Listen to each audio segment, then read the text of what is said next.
time for celebration! Windows XP is dead! Yes! End of life. Finally. So after 12 years, it's finally gone. Well, okay, yes, I'm being just a little bit anti it there. But really, for it being around for so long, I believe it has stifled innovation in computing.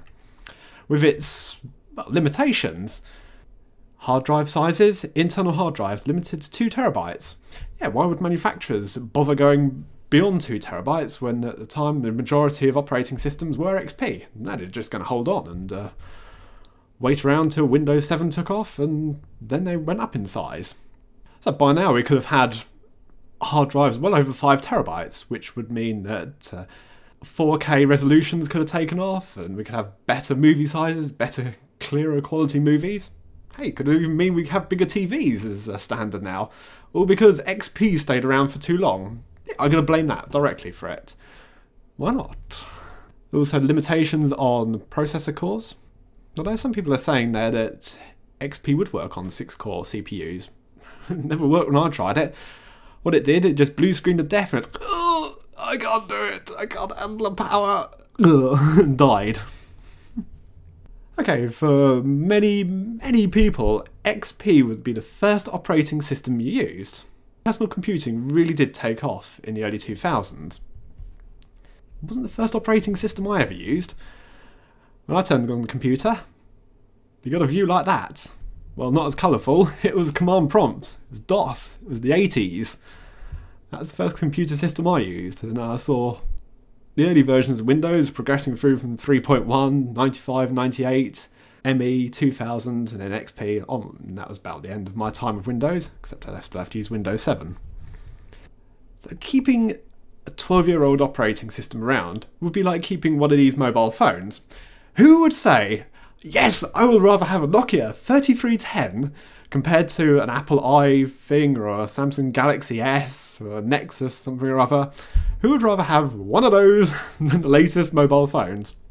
Yeah, that's kind of what was happening with keeping Windows XP around for so long. But why would Microsoft have to keep it around that time? Well, history can take us back to Windows Vista, with it being so bloated and slow. And then with the time that netbooks were coming in. So we've got an article here. Linux owns 32% of the netbook market, says a study. Microsoft were at that time losing the netbook market. Netbooks were so feeble they would never run Vista properly. So they had to go back and keep XP going until the time that Windows 7 came out, and then we got this stupid Home Edition, wasn't it? No, not Home Edition, Starter Edition, wasn't it? Where you couldn't even change the backgrounds. That was kind of then the standard for netbooks, and that's where Windows 7 then really started to take off. It's difficult to find the actual statistics nowadays, trying to do Google searches back for things that would have been 2009, 2010. See, why Microsoft fears Linux? Well, they did. 2008, it was a genuine fear against it, that lightweight operating systems were competing a damn sight lot better than their bloated Vista was. Looking at Windows 7 as a Linux killer.